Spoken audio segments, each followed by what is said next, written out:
টিফিনটা দাও তাড়াতাড়ি। এই নাও মা টিফিন। আচ্ছা মা, তোমার কি এখনো ভিডিও অফিসের কাজ শেষ হয়নি? না গো বৌমা, এখনো কাজ শেষ হয়নি, আর একটু কাজ বাকি আছে। বেলা হয়ে গেছে, আমি যাই।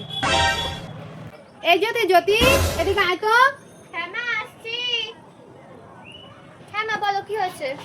তোর ঠাকুমা আর ওই বাড়ির কাকিমা যে সেদিনকার ভিডিও অফিসে গেল, তাদের কাজ কি এখনো মেটেনি? ওই বাড়ির কাকিমা তো এখন আর যায় না, তা তোর ঠাকুমা রোজ দিন এরকম ভিডিও অফিসে যায় কি করতে? তুমি ঠিকই বলছো, প্রত্যেকদিন ভিডিও অফিসে গিয়ে ঠাম্মার কাজটা কি? হ্যাঁ রোজ দিন তো যায়, আবার তার সঙ্গে তাকে রোজ দিন টিফিনও বানিয়ে দিতে হয়। মা তুমি আরেকটা জিনিস দেখেছো, ঠাম্মা কিন্তু রাতে ঘুমায় না, রাতে মোবাইল দেখে কিন্তু। ঠিক আছে বাড়িটা তুই একটু থাক, আমি এবারে কাকিমার কাছে একটু শুনে আসি গে, যে রোজ রোজ কেন যায়। আচ্ছা ঠিক আছে যাও। ও কাকিমা, কাকিমা কি হয়েছে? ও কাকিমা, তুমি আর আমার শাশুড়ি যে ভিডিও অফিসে গেলে সেদিনকার, তোমাদের কাজ এখনো মেটেনি? হ্যাঁ সেদিনেই তো শাশুড়ি আমার কাজটা একদিনই করে নিয়ে গেছে। তাহলে রোজ দিন আমার শাশুড়ি ভিডিও অফিসে যায় কেন? হ্যাঁ তো শাশুড়ি একটু নজরে নজরে রাখে। ঠিক আছে কাকিমা, ঠিকই বলেছো, আমি এখন আসি দিই। The next day. এই কি রোদ্দুর! কই গো বৌমা, আমার টিফিনটা দাও তাড়াতাড়ি।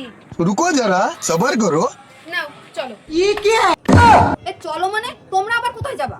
আমরা তোমার সঙ্গে যাব, কাকিমার কাছে শুনে এসেছি তোমার অনেকদিন আগে থেকে কাজ মিটে গেছে, তুমি রোজ রোজ ভিডিও অফিসে কি করতে যাও তাই আমরা দেখতেই যাব।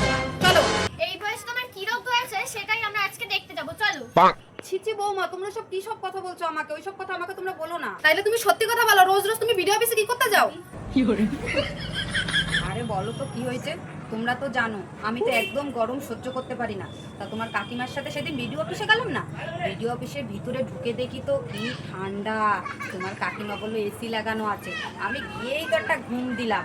এখন তো আমি জানো বাড়িতে একটু রাত্রে ঘুমাতে পারি না গরমের জন্য, আমি সকালবেলায় যাই, গিয়ে ঘুম দিই, এরপরে টিফিন খেয়ে দে আমি বিকেলবেলায় বাড়ি আসি, বুঝেছো?